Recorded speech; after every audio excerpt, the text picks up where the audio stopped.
Arrows indicate abnormalities on MRI brain scans in children with no symptoms of multiple sclerosis. Credit McConney et al., Yale University. By the time multiple sclerosis (MS) is diagnosed in children, it may be difficult to prevent the disabilities and relapses that come with the disease.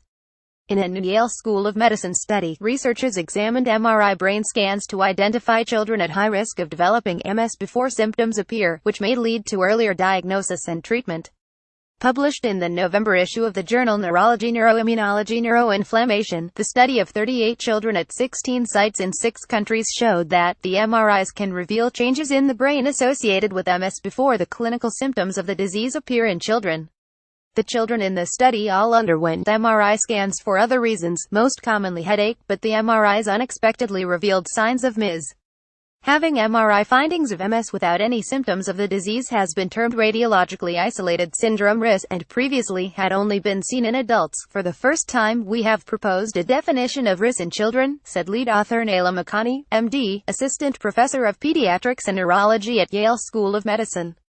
Children with RIS may represent a high-risk group of children that needs to be followed more closely for the later development of clinical multiple sclerosis. Approximately 42% of children in the study with MRI findings of MS developed the first clinical symptoms of the disease about 2 years after the abnormal MRI, which shows a faster development of the disease than has been reported in adults. Children who had a specific marker in spinal fluid or who had MRI changes in the spinal cord were at greatest risk of developing the clinical symptoms of MS. McConney said 5 of the children in the study received an approved treatment for multiple sclerosis to try to prevent the disease.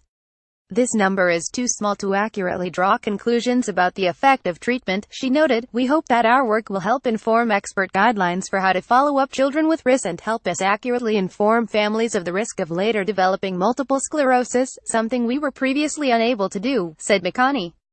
This article has been republished from materials provided by Yale University. Note: material may have been edited for lengthened content. For further information, please contact the cited source. Reference: McConney, N., Lebrun, C., Shiva, A., Brassat, D., Dalliere, C.C., Seze, J.D.